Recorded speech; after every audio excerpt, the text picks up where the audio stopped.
الحمد للہ رب العالمین والعاقبۃ للمتقین والصلاة والسلام علی رسولہ الکریم اما بعد اعوذ باللہ السمیع العلیم من الشیطان الرجیم بسم اللہ الرحمن الرحیم من عمل صالحا من ذکر او انثی وَهُوَ مُؤْمِنٌ فَلَنُحْيِيَنَّهُ حَيَاةً طَيِّبَةً قال اللہ تبارک و تعالی فی مقام آخر وَمَنْ أَعْرَضَ عَنْ ذِكْرِي فَإِنَّا لَهُ مَعِيشَةً ضَنْكًا صدق اللہ العظیم وصدق رسولہ النبی الکریم ان اللہ وملائکتہ یصلون علی النبی یا ایہا الذین آمنوا صلوا علیہ وسلموا تسلیما اللہم صلی علی سیدنا و مولانا محمد معدن الجود والکرم وآلہ وصحبہ وبارک وسلم۔ عزیز دوستو، انسانی زندگی اثرات لیتی ہے، اچھے اثر بھی ہوتے ہیں، برے اثر بھی ہوتے ہیں۔ انسان کو موسم کا اثر بھی ہوتا ہے، انسان پر اس کے خاندان کا اثر بھی ہوتا ہے، انسان پر صحبت کا اثر بھی ہوتا ہے۔ بالکل اسی طرح انسان پر اس کی نیکی کا اثر بھی ہوتا ہے اور گناہوں کا اثر بھی ہوتا ہے۔ نیکی دل کو سکون دیتی ہے، گناہ انسان کو پریشان کر دیتے ہیں۔ نیکی اللہ کی رحمت کو متوجہ کرتی ہے۔ پھر حالت یہ ہوتی ہے کہ انسان اپنی ان پریشانیوں کا حل کہیں اور ڈھونڈتا پھرتا ہے، حالانکہ جب گناہوں کی بیماری لگے تو اس کی شفا توبہ میں ہوتی ہے، اس کا حل اللہ کے حضور معافی مانگنے میں ہوتا ہے، پہچاننے میں ہوتا ہے کہ مجھ سے کہاں غلطی ہو گئی، کس جگہ جا کے کمزوری میں نے دکھائی۔ ہر انسان اچھی، ٹھنڈی، خوبصورت، سکھ والی زندگی چاہتا ہے۔ اللہ کریم نے سورہ نحل کے اندر ارشاد فرمایا من عمل صالحا من ذکر او انثی، فرمایا جو بھی اچھے عمل کرے، چاہے مرد ہو چاہے عورت ہو، وَهُوَ مُؤْمِن، شرط یہ ہے کہ مومن ہو، فَلَنُحْيِيَنَّهُ حَيَاةً طَيِّبَةً، فرمایا ہم اسے پاکیزہ زندگی عطا فرما دیں گے، حیات طیبہ دے دیں گے اسے، پاکیزہ زندگی۔ شرط کیا ہے؟ من عاملہ صالحہ، نیک عمل کرے۔ کون سے عمل کرے؟ اٹھنا بیٹھنا، کھانا پینا، چلنا سونا جاگنا محتاط ہو اس کا، وہ نیکی کرے۔ قرآن پاک کے لفظوں کے حسن پر غور فرمائیے گا، فرمایا فَلَنُحْيِيَنَّهُ حَيَاةً طَيِّبَةً، ہم ضرور اسے پاکیزہ زندگی عطا فرما دیں گے، صاف ستھری زندگی، معیاری زندگی، خوبصورت شب و روز، آئیڈیل زندگی جس کو لوگ کہیں گے، وہ والی زندگی اسے دیں گے۔ اور دوسرے مقام پر سورہ طٰہٰ کی آیت نمبر 124 میں فرمایا وَمَنْ أَعْرَضَ عَنْ ذِكْرِي، جو ہمارے ذکر سے منہ پھیرے گا، جو ہمارا کھا کے چہرہ کسی اور طرف کرے گا، جو چلے گا ہماری زمین پر لیکن توجہ کسی اور طرف ہوگی، آسمان کی چھت ہماری بنائی ہوئی لیکن اس کے خیالات کہیں اور ہوں گے، فَإِنَّ لَهُ مَعِيشَةً ضَنْكًا، فرمایا ہم اسے تنگ زندگانی عطا کر دیں گے، اس کی زندگی تنگ ہو جائے گی، اس کی معیشت تنگ ہو جائے گی۔ گناہ زندگی کو تنگ کر دیتے ہیں، نیکی زندگی میں آسانی پیدا کرتی ہے۔ آپ کو اگر زندگی میں سکون چاہیے ہو تو آپ کسی غریب کی خدمت کر کے دیکھیں، اللہ کتنا سکون عطا کرتا ہے۔ آپ بڑے پاورفل بھی ہیں، بڑے طاقتور بھی ہیں اور بڑے باوقار بھی ہیں، لیکن کسی کو گالی دے کے آپ کا دل کبھی ٹھنڈا نہیں ہوگا، تکلیف ہوگی، اس کے اندر آزمائش ہوگی۔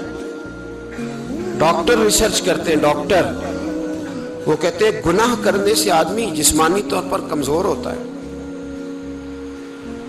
لیکن وہی عمل اگر وہ بطور نیکی کرتا ہے تو اللہ اس میں اسے قوت عطا فرماتا ہے، اسی عمل میں اللہ اسے قوت عطا کر دیتا ہے۔ میں صرف اشارہ دے رہا ہوں، اس بات کی تفصیل میں نہیں جانا چاہتا۔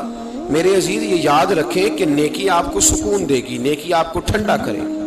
اللہ تبارک و تعالیٰ نے قوموں پہ عذاب نازل کیا،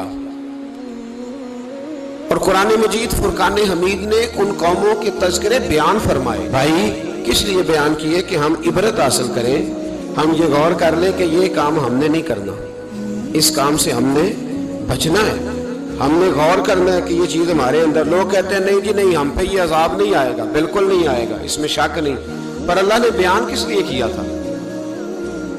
بیان کیا قرآن مجید معاذ اللہ کسی ایسی چیز کا بیان کرتا ہے جس کی ضرورت نہ ہو؟ قرآن پاک نے ایک ایک حرف ایسا بیان کیا جس کی مسلمان کو ضرورت تھی۔ قوم نوح کا ذکر فرمایا قرآن پاک نے۔ حضرت نوح علیہ السلام کی قوم کو حضرت نوح علیہ السلام نے 1500 سال سمجھایا ہے۔ 15، کچھ لوگوں نے 950 سال لکھا ہے نا، اعلیٰ حضرت نے لکھا ہے 1500 سال عمر ہوئی حضرت نوح علیہ السلام۔ اللہ تعالیٰ بندے کو جلدی سزا نہیں دیتا، بلکہ قرآن مجید میں ایک جگہ رب کریم اس طرح بھی فرماتا ہے کہ جب بندے مجھے بھول جاتے ہیں تو میں ان کے لیے نعمتوں کے دروازے کھول دیتا ہوں۔ بندہ سمجھتا ہے کہ میں کچھ تو ہے نا کہ میرے اندر، کہ میں جدھر جاتا ہوں خیر ہی خیر ہو جاتی ہے، وہ سمجھتا ہے کہ میری عقل ہے، حالانکہ اللہ اسے ڈھیل دیتا ہے۔ اللہ اسے ڈھیل دیتا ہے۔ گناہوں کی سزا کے 3 طریقے ہیں۔ ایک ہے متنبع کرنا، تنبیہ کرتا ہے اللہ، بندہ متنبع ہو جاتا ہے، یہ اللہ کا بہت بڑا احسان ہوتا ہے۔ ایک ہوتا ہے مہلت دینا، اور ایک تیسرا ہوتا ہے اللہ خفیہ تدبیر کرتا ہے۔ تھوڑا سا سمجھیے گا، انسان پر کوئی آزمائش آئی، فوراً اس کی چھٹی اس نے کہا کہ وہ فلاں جگہ غلطی کی تھی تب ایسا ہوا ہے۔ ہوتا ہے نا کئی دفعہ آواز آتی ہے نا اندر سے، چلیں بول دیں کچھ نہیں ہوتا آپ کو، اللہ جانتا ہے یہاں کوئی کچھ نہیں کہے گا آپ کو، اور ہماری تو ویڈیو بھی نہیں گھومتی، یعنی خبر بھی نہیں ہو کہ کس نے ہاں کر دی کس نے نہ کر دی۔ آپ بغیر ٹینشن کے بات چیت کریں، آج کچھ نہیں ہوتا ہے انشاءاللہ تعالی۔ آتی ہے اندر سے آواز، میں آپ سے اس لیے ان چیزوں کی تصدیق کراتا ہوں کہ باقیوں کو بھی آتی ہے کہ نہیں، اس لیے تصدیق۔ کبھی کوئی کسی جگہ انسان پریشان ہوتا ہے تو محسوس کرتا ہے کہ وہاں مجھ سے ہوتا ہے نا جی، جس کو یہ نصیب ہو جائے بڑا خوش نصیب آدمی ہے۔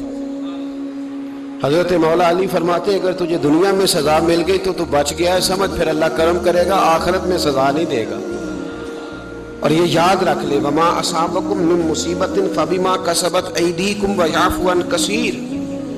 اللہ فرماتا ہے دنیا میں تجھے جو بھی تکلیف پہنچتی ہے وہ تیرے ہاتھوں کے کرتوتوں کی وجہ سے پہنچتی ہے۔ ویعفو عن کثیر، فرمایا کثیر گناہ تو میں ویسے ہی معاف کر دیتا ہوں۔ یہ جو تیری زندگی میں دکھ ہے نا، یہ بھی میری قلیل سزائیں ہیں۔ یہ کثیر پر سزا، یہ قلیل ہے، قلیل یہ جو تمہاری زندگی میں تکلیف ہے۔ انسان کو سزا ملتی۔ حضرت فضیل بن عیاض رحمۃ اللہ تعالی علیہ گھوڑے پہ بیٹھے تھے، گھوڑا شرارت کرنے لگ گیا، اچھلنے لگ گیا، کودنے لگ گیا، تو حضرت فضیل بن عیاض نیچے اترے، ایک کونے میں جا کے نماز کی نیت باندھ لی، 2 رکعت نماز پڑھی، پھر دیر تک استغفار پڑھتے رہے، روتے رہے، دعا کرتے رہے، واپس آئے۔ خادم عرض کرنے لگے حضور سمجھ نہیں آئی، گھوڑے نے تھوڑی سی شرارت کی، وہ بدکا ہے، آپ نے اس کو چھوڑا ہے اور چھوڑ کر کے آپ نماز میں لگ گئے۔ تو حضرت فضیل بن عیاض فرمانے لگے جب بندہ اللہ کی نافرمانی کرتا ہے نا تو جو چیزیں اس کی فرما بردار ہوتی ہیں وہ اس کی نافرمانی کرنے لگ جاتی ہیں۔ تو مجھے محسوس ہوا تھا کہ میں نے کہیں اللہ کی نافرمانی کی ہے، اس لیے ایسا ہوا ہے کہ میرے گھوڑے نے میری، تو میں توبہ کرنے لگا ہوں، اور اب دیکھتا ہوں بیٹھ کے بھلا کیا ہوتا ہے۔ میں نے سچی توبہ، حالانکہ مجھے یاد نہیں کہ میں کہاں بولا، پر کھری اور سچی توبہ کی۔ دوبارہ گھوڑے پہ بیٹھے تو گھوڑا بالکل صحیح ہو کے ساتھ چلنے لگ گیا۔ میرے بھائی جب یہ تنبیہ ہے اللہ کی طرف سے، یہ متنبع کیا جاتا ہے کہ تو بعد آ جا۔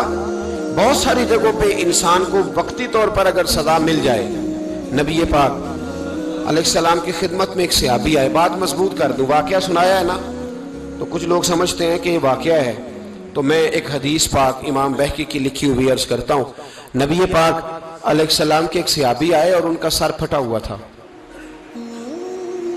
خون بہ رہا تھا۔ سرکار نے فرمایا کیا ہوا؟ عرض کی حضور ایک عورت جا رہی تھی، میری نظر پڑی، ابھی نظر پڑی ہے کہ میرے آگے ستون آ گیا تو میرے سر پہ لگ گیا ہے۔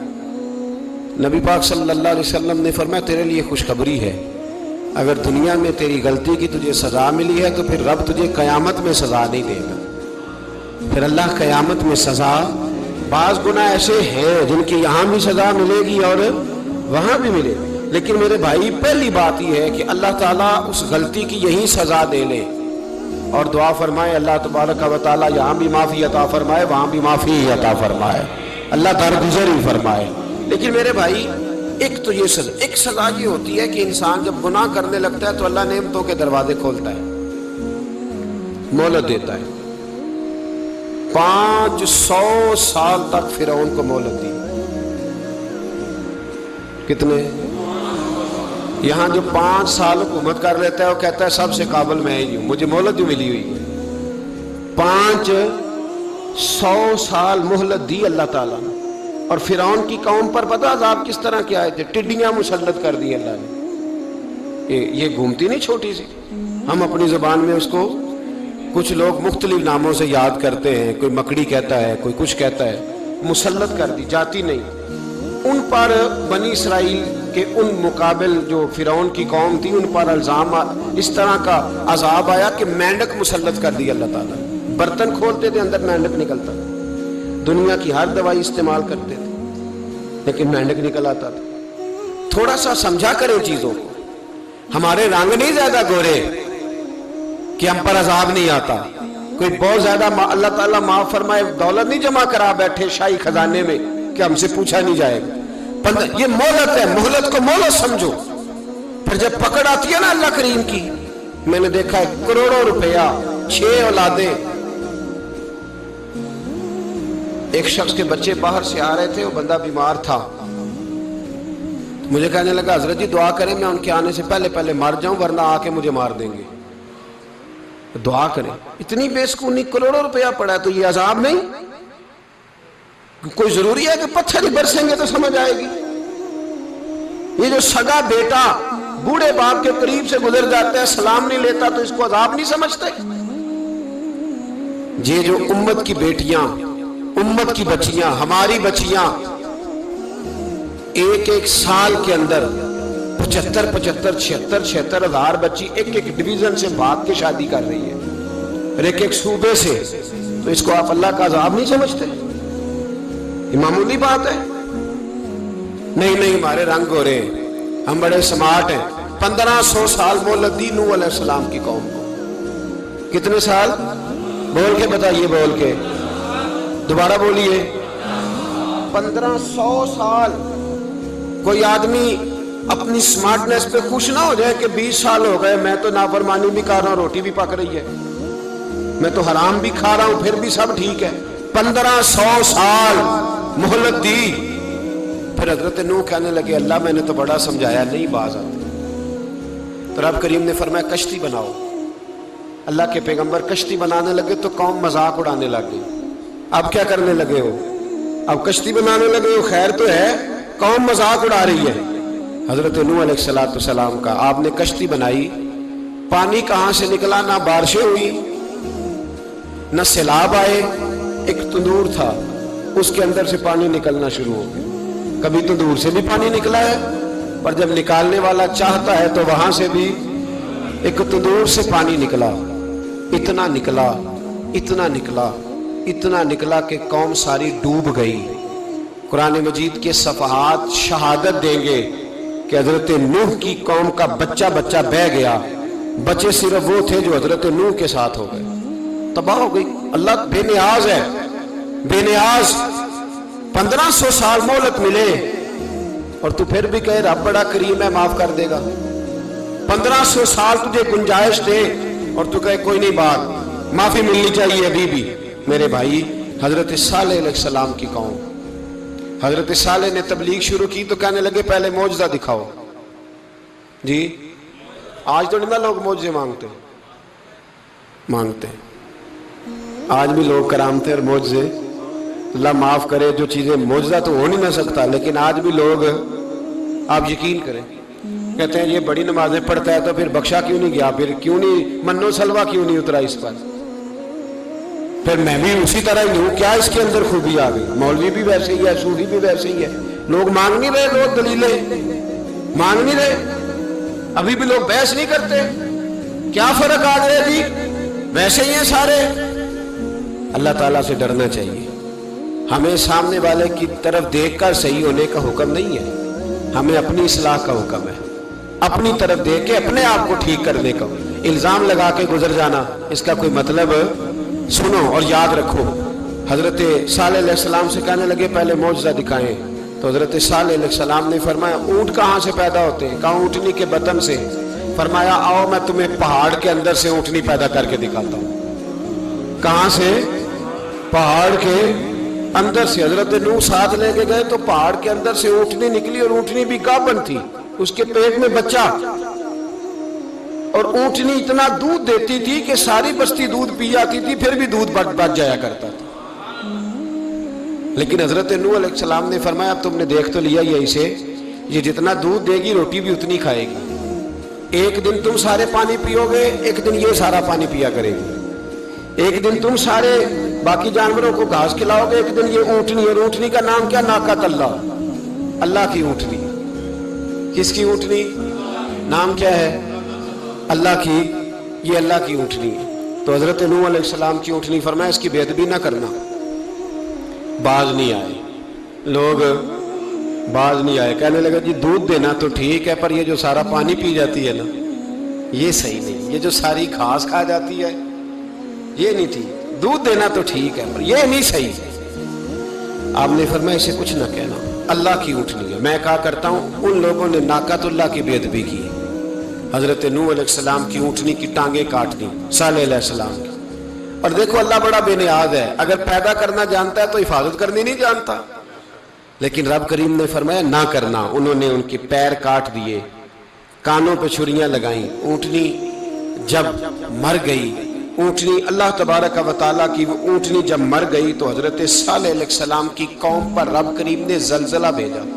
اذا زلزلت الارض زلزالہا، جب زلزلے آئیں گے اور جب ان کا زلزلہ آنا زلزلہ آتا ہے نا، کیا کرتی ہے قوم؟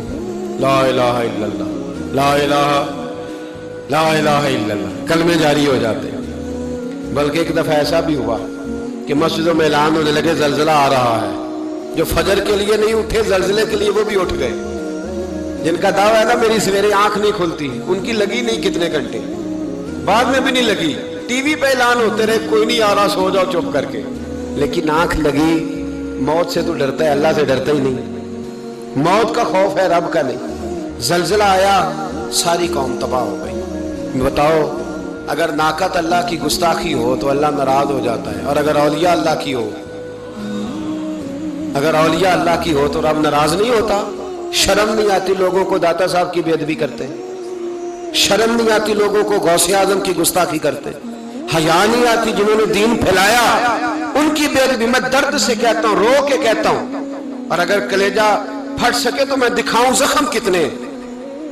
ایک حج کے موقع پر ایک بابا جی، اس سال 4,80,000 روپے کا پرائیویٹ حج تھا، اور بابا جی کی کیفیت کمزور تھی، بیچارے بیمار تھے، اس کے باوجود وہ گئے۔ بوڑھے آدمی جا کے بیٹھیے، بزرگ، اور کتنی مشکل ہے وہاں منا، مزدلفہ، عرفات، طواف زیارت، کتنا مشکل کام ہے طواف زیارت کرنا، طواف وداع کرنا۔ کس کٹھن سے حج کیا، بڑھاپے میں پیسے بھی لگائے، اور جب وہ روضہ رسول پہ گئے صلی اللہ، اور انہوں نے جا کے نبی پاک صلی اللہ علیہ وسلم کے روزے کی طرف منہ کر کے درود شریف پڑھا تو ایک ملا نے اٹھ کے کہہ دیا تو مشرک ہے۔ تو میری روح کانپی، میں نے کہا تجھے شرم نہیں آئی، حیا نہیں آئی؟ اس کی عمر دیکھ، کس بڑھاپے میں کہاں سے چلا، کہاں آیا۔ یہ مشرک ہوتا تو کسی مندر میں جاتا، یہ مشرک ہوتا تو کسی گرجے میں جاتا، یہ مشرک نہیں، یہ مومن ہے، اور یہ وہ والا مومن ہے جس کے سینے میں دل جب دھڑکتا ہے تو خالی دھڑکتا نہیں، ساتھ وہ محمد عربی پہ درود و سلام بھی پڑھتا ہے۔ شرم نہیں آتی لوگوں کو؟ اتنی بڑی گستاخی کرتے، جو روضہ رسول پہ آیا مشرک ہے۔ میں نے تو ایک مولوی کو صاف صاف کہا تھا، میں نے کہا اگر میں مشرک ہوں تو نکالو، مشرک کا داخلہ تو یہاں ویسے ہی منع ہے۔ شرم نہیں آتی؟ اپنی زبان کا ایک پاس کرو کچھ۔ اتنا ظلم، اتنی بڑی فرقہ واریت امت میں، اتنا امت کو تقسیم کرتے ہو، تمہیں شرم نہیں آتی؟ جہاں سے اتحاد کا پیغام دینا چاہیے وہاں سے تم لوگوں کو فرقے کا پیغام دیتے ہو، ایک مقصود فرقے کی تبلیغ کرتے ہو. خدا را تو میں کہہ رہا ہوں ناقت اللہ کی بے ادبی پہ عذاب آتا ہے تو اولیاء اللہ کی بے ادبی میں نہیں آتا. داتا صاحب ساری دن کی تبلیغ کرتے رہے، ایک آدمی نے اٹھ کے کہہ دیا جناب وہ تو شرک کا اڈا ہے، تو رب کریم ناراض نہیں ہوتا ان باتوں سے؟ ہمیں خیال کرنا چاہیے، اللہ سے ڈرنا چاہیے. ان چیزوں سے عذاب آتا ہے اور آ رہا ہے. اللہ تعالی ہمیں محفوظ فرمائے. اللہ ہمیں اس سے، قوم لوط پہ بھی عذاب آیا. ہم جنس پرستی، مرد مردوں سے بدکاری کرتے ہیں. حضرت نوح نے سمجھایا کہ یہ کام درست فطرت کے خلاف ہے، یہ کام درست نہیں. جب انسان یہ کام کرتا ہے تو زمین اور آسمان کانپتے ہیں. اب میں کیسے کھول کے بتاؤں، میرے پاس اعداد و شمار ہیں کہ پاکستان کے اندر اس کام کی کیفیت کیا ہے اور کس طرح کر کے لوگ، میں تو رونا روتا رہتا ہوں داڑھی کا. لوگ کئی دفعہ کہتے ہیں حضرت صاحب پہلے بھی آئے تھے تو داڑھی کی بات، پھر بھی آئے تو داڑھی کی بات. تو میں رونا روتا ہوں، اس لیے روتا ہوں کہ جو کلین شیو نوجوان ہوتا ہے وہ امرد کے حکم میں ہے، اس پر وہی حکم لگتا ہے جو عورت پہ لگتا ہے. اس کے ساتھ مرد کا اٹھنا بیٹھنا اسی طرح ناجائز ہے جس طرح عورت کے ساتھ. حضرت جنید بغدادی رحمت اللہ تعالیٰ علیہ کے سامنے ایک شخص نے کہا وہ کتنا خوبصورت نوجوان جا رہا ہے، تو آپ فرمانے لگے تو حافظ قرآن نہیں؟ کہا ہاں. فرمانے لگے جا اپنے حفظ کی خیر منا. وہ شخص کہتا ہے میں نے اس بغیر داڑھی والے کلین شیو نوجوان کو بری نظر سے دیکھا، مجھے قرآن پاک ہی بھول گیا، سارا قرآن پاک بھول. اور کتنے سال میں دعائیں کرتا رہا، بیت اللہ کے طواف کرتا رہا، میں یاد بھی کرتا تو نہیں ہوتا. کیسے اب تو ہمارا نعت کہاں بیوٹی پارلر سے ہو کے آتا ہے، ہم کسی اور کو کیا پیغام دیں؟ وہ پیغام، وہ نظام، وہ طریقہ کار جس کا حکم تھا شریعت میں. قوم لوط پر عذاب آیا. صحیح بیٹھتے ہوں گے بچے جو موٹر سائیکلوں پہ بیٹھتے ہیں. میں نے گجرانوالہ کی سڑکوں پہ بچوں کو، نوجوانوں کو جو تماشے کرتے سرے عام دیکھا ہے تو مجھے ڈر لگتا ہے. اور کوئی روکنے والا نہیں، شغل ہو رہا ہے، ہنس رہے ہیں اور سامنے عورتیں بھی ہیں، سب ہو رہا ہے. کتنی تکلیف کی بات. حضرت نوح کی قوم یہ کام کرتی تھی، قرآن پاک نے بیان کیا ہے. حضرت نوح نے سمجھایا، فرمایا رب کریم نے تمہیں اپنی خواہش پوری کرنے کے لیے جائز طریقہ عطا فرمایا، عورتوں سے نکاح کرو، اور اس نکاح کی برکت سے جو اللہ تمہیں اولاد دے گا اس کو اللہ تبارک و تعالیٰ تمہارے لیے باعث بخشش بھی فرمائے گا. لیکن جب قوم نہ مانی تو جو قوم میں لوط کا عمل کرے اس کا علاج قرآن نے بیان فرمایا کہ آسمان سے پتھر برسیں گے. پھر پتھر برسے اور جن کے بڑے بڑے اچھے دماغ تھے ان کے دماغ چکنا چور کر دیے گئے، تباہ کر دیے گئے، ان کے دماغ زمین پر بچھاڑ دیا گیا. اللہ مہلت دیتا ہے لیکن اس کا مطلب یہ نہیں کہ انسان توبہ ہی نہ کرے. حضرت شعیب علیہ السلام کی قوم پر بھی عذاب آیا، اس لیے کہ بددیانتی کرتی تھی، ناپ تول میں کمی کرتی تھی. میں نے کہا تھا شب قدر کی رات کہ یہ کوئی تماشا ہے کہ شب رات آئی تو ساری رات روتے رہے یا اللہ معاف کر دے، یا اللہ معاف کر دے، رو رو کے چیخے مار مار روئے. شب قدر آئی تو پھر چیخے ماری، ساری رات روئے.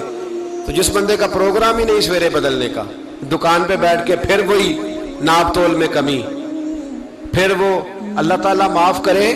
میں ایک مضمون پڑھ رہا تھا تو وہ فوڈ کے اسپیشل لوگ تمہیں لکھا تھا مہربانی کرو ملاوٹ ہی اچھی چیز کی کر لو، مرچ میں کیری تو نہ ملاؤ اینٹوں کی، وہ تو بیمار کرتی ہے، وہ تو خون کی آنتوں کو روک دیتی ہے.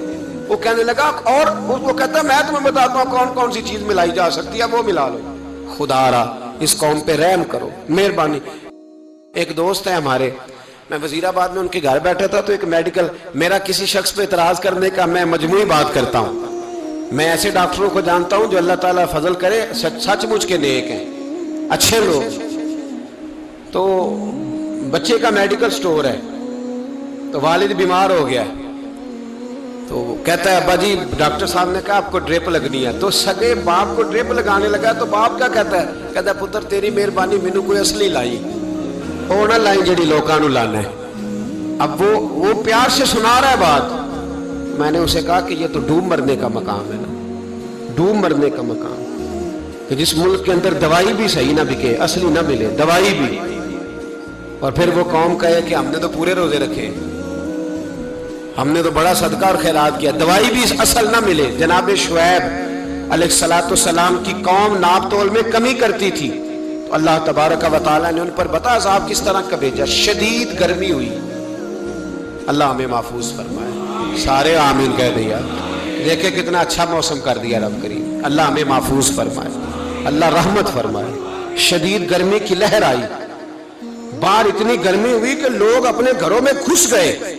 جس طرح سورج کی شعائیں گھروں کے اندر داخل ہو جاتی، اس طرح گرمی کی لہر اندر داخل ہوئی۔ اور جس طرح کسی کو آگ لگ جائے تو وہ آدمی اچھلتا کودتا ہے نا، اس طرح یہ لوگ اچھلنے لگے اور اچھل کود کے مر گئے۔ جرم کیا تھا؟ ناپ تول میں کمی کرتے۔ حضرت داؤد کی قوم بھی تباہ ہوئی، جرم کیا تھا؟ ہفتے والے دن مچھلیاں نہیں پکڑنی تو یہ پکڑتے تھے۔ حکم ہے نا مسلمان کو نماز کے ٹائم کوئی اور کام نہیں کرنا، نماز پڑھنی ہے۔ میرا خیال ہے مسلمان تو فٹافٹ آ جاتے ہیں، سارے ہی پہنچ جاتے ہیں نا مسجدوں میں۔ ہلکا ہلکا بول رہے ہیں آپ، کیوں نہیں پہنچتے؟ اگر حضرت سیدنا، اور پتہ انہیں سزا کیا ملی؟ اللہ نے فرمایا اس ٹائم عبادت کرنی ہے، کام نہیں کرنا، وقت نہیں ہے کام کا۔ انہوں نے مچھلیاں پکڑی، 12,000 لوگ تھے، پتہ ہے مالک نے سزا کیا دی؟ بندر بنا دیا اللہ کریم۔ قرآن مجید کا پہلا سپارہ پڑھے، فَجَعَلْنَاهَا نَكَالًا لِمَا بَيْنَ يَدَيْهَا وَمَا خَلْفَهَا۔ اللہ فرماتے ہیں پچھلوں کے لیے بھی عبرت بنا دیا، بعد والوں کے لیے بھی عبرت، نشان عبرت بنا دیا۔ بندر بن گئے، اور جو ان کے دوست جو بچ گئے تھے ان کے پیر چومتے تھے، روتے تھے۔ 3 دن بندر بن کے زندہ رہے، پھر اللہ نے سب کو اجتماعی موت دے دی۔ تو اگر مسلمان سے اللہ کہے کہ نماز کے ٹائم کاروبار نہیں، جمعے کے ٹائم کاروبار، تو مسلمان کہتا ہے نہیں مجھے مہلت ملی ہوئی ہے۔ یہ تو اس وقت پتہ چلتا ہے نا جب بچے ڈیوٹی لگاتے، ہاں ہاں ہاں عذاب آتا ہے، اس وقت پتہ چلتا ہے۔ میں نے دیکھا یہ منظر، اس وقت پتہ چلتا ہے جب بچے کسی ملازم 6,000 کی ڈیوٹی لگاتے، کہتے ہیں ابے کا دھیان رکھنا، ہم دکان پہ بیٹھنے لگے۔ پھر اسے سمجھ آتی ہے اگر میں نماز کے ٹائم مسجد میں ہوتا تو آج میری اولاد میری خدمت میں ہوتی۔ میں نماز کے ٹائم مسجد نہیں گیا تو بچوں نے 6,000 کا ملازم بٹھایا ہے، ابا جی کا خیال رکھ، ایک نرس بلائی ہے تو خیال رکھ۔ کدھر ہوتے ہیں مسلمان نماز کے ٹائم؟ ایک عیسائی نے اعتراض کیا ہے، سنیں، وہ کہتا ہے مجھے لگتا ہے مسلمانوں کے 3 خدا ہیں۔ مسلمان اڑ گیا، کہنے لگا نہیں ہمارا تو ایک ہے، کہا نہیں 3 ہے، معاذ اللہ استغفر اللہ، ہمارا ایک ہے۔ کہنے لگا نہیں میں ثابت کرتا ہوں، ایک تمہارا خدا 5 نمازوں کا ہے، ایک رمضان کا ہے، ایک عید کا ہے۔ لگتا ہے معاذ اللہ عید والا زیادہ تگڑا ہے، تم زیادہ آتے ہو،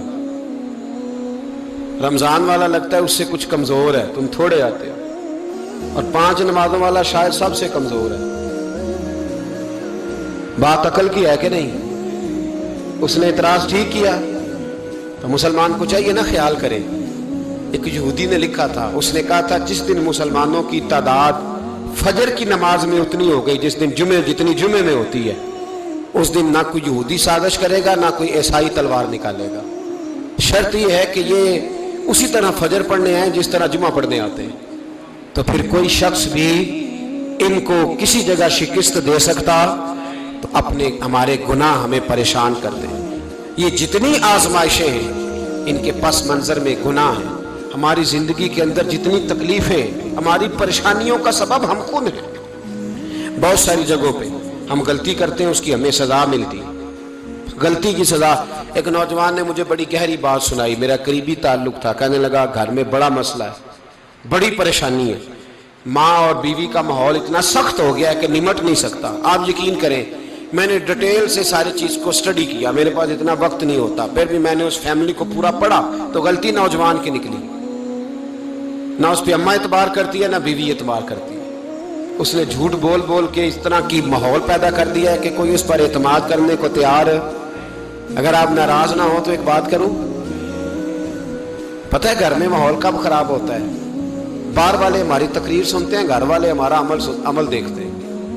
جب وہ دیکھتے ہیں نا کہ یہ کس طرح کا شخص ہے، اس کے رویے، اس کا کردار، اس کا لب و لہجہ کتنا برا ہے، اور یہ کردار کا کتنا کمزور ہے۔ اعلیٰ حضرت فرمایا کرتے تھے نیک وہ ہوتا ہے جس کی تنہائی صاف ستھری ہوتی ہے، اس لیے ماحول بگڑ جاتا ہے۔ یہ جو ہم کہتے ہیں نا میرے سجن بڑے بنتے ہیں پھر ٹوٹ جاتے ہیں، کچھ لوگ ایسے ہوتے ہیں جو ان کے پاس جاتا ہے انہی کا ہو جاتا ہے، وہ کہیں اور کے قابل کیوں بھلا؟ اس لیے کہ ان کے کردار میں ٹھنڈک دیکھتا ہے، ان کے لب و لہجے میں مٹھاس دیکھتا ہے، اس شخص میں اتنی خوبصورتی دیکھتا ہے کہ اسی کا بن جاتا ہے۔